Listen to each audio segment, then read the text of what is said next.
Hello বন্ধুরা, আসসালামু আলাইকুম। কেমন আছেন আপনারা? আশা করছি ভালো আছেন। আমিও আল্লাহর রহমতে আপনাদের দোয়ায় ভালো আছি। ঢাকনা খুলে দেখি আলু ভাজা হয়ে গেছে, তাই তো একটি চামচের সাহায্যে উঠিয়ে নিচ্ছি। সব আলু ভাজাগুলি উঠিয়ে নিয়ে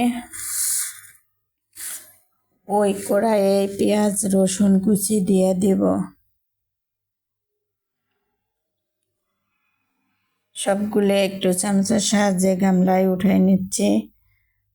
ওঠানোর শেষের দিকে এবার কড়াইয়ে পেঁয়াজ রসুন কুচি দিয়ে দিব। তাতে সরিষার তেল দিয়ে একটু নেড়ে নিয়ে নেব।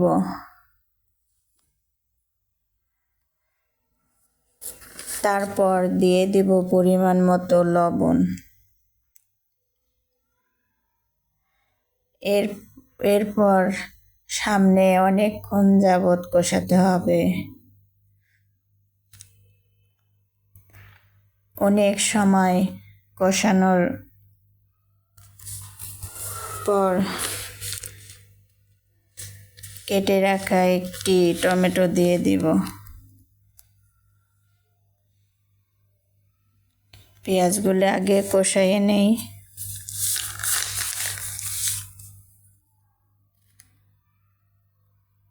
লবণ যেহেতু দিয়েছি, একটু তাড়াতাড়ি পেঁয়াজগুলি নরম হয়ে আসবে। যাই হোক, একটু নরম হয়ে আসলে তাতে দিয়ে দেব কেটে রাখা লাল টুকটুকে টমেটো।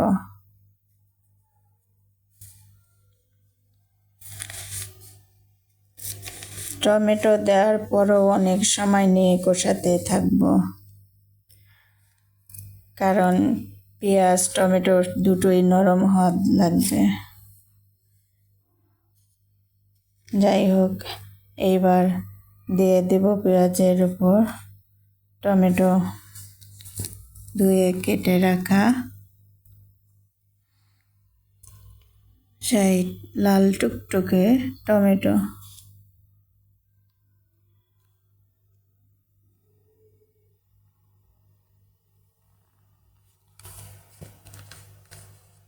টমেটো দেওয়ার পর আবার সমানভাবে কষানো শুরু।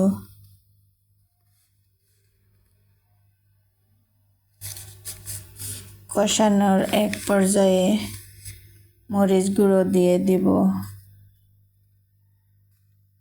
একটু সময় লাগবে, টমেটোগুলো নরম হয়ে আসলে তখন দিয়ে দিব মরিচ গুঁড়ো।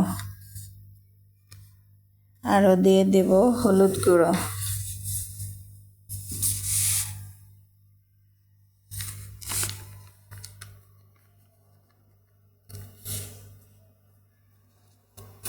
এখনও টমেটো নরম হয়নি, কারণ একটু সময় লাগে। মুখে যতটা বলা যায় তাড়াতাড়ি, কাজে হতো তাড়াতাড়ি হয় না। এইবার মরিচ গুঁড়ো দিয়ে দেব।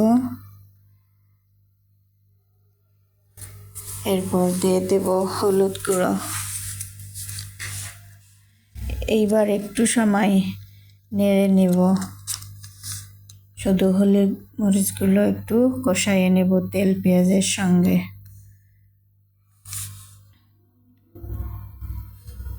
এরপর দিয়ে দেব কেটে ধুয়ে রাখা মুরগির মাংস কলিজাগুলো।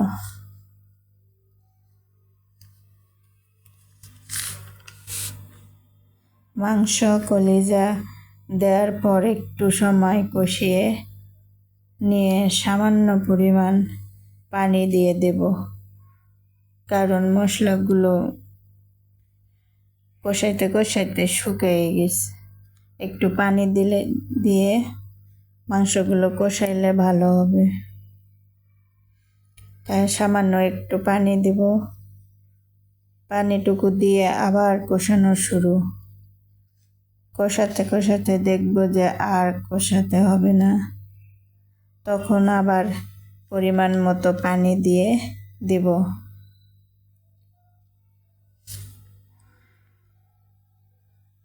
এরপর আরেকটু পানি দিয়ে দেখলাম যে আরেকটু পানি দেওয়া লাগবে। এরপর আরেকটু পরিমাণ মতো পানি দিয়ে ঢাকনা দিয়ে দেব।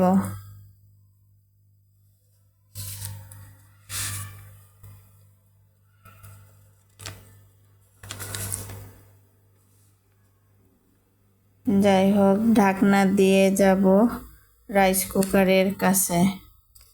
আজকে আবার আমি লাউ খিচুড়ি রান্না বানাইতেছি ইফতারির জন্য। আতপ চাল দিয়ে লাউ খিচুড়ি বসিয়েছি।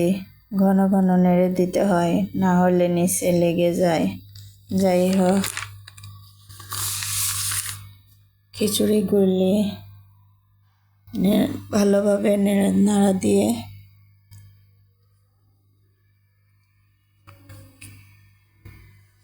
একটু ঘন ঘন নাড়া দিতে হয়। নাড়া দিয়ে ঢাকনা দিয়ে আবার চলে আসলাম মুরগির কাছে।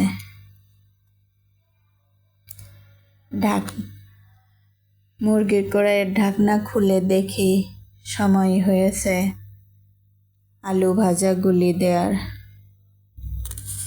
তাই একটু নেড়ে নিয়ে মাংসগুলো একটু নেড়ে নিয়ে দিয়ে দিলাম আলু ভাজাগুলো।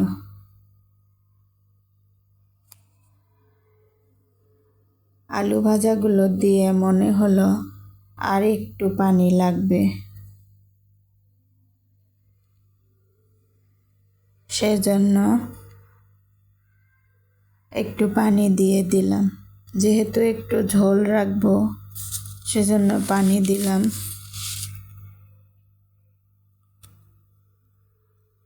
পানি দিয়ে ঢাকনা দিয়ে রাখবো রান্না শেষ হওয়া পর্যন্ত। ঢাকনা দেওয়া থাকবে। যাই হোক, পরিমাণ মতো পানি দিয়ে দিলাম। এইবার ঢাকনা দিয়ে রাখবো।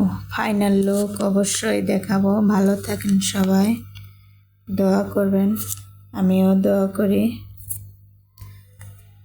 আল্লাহ হাফেজ।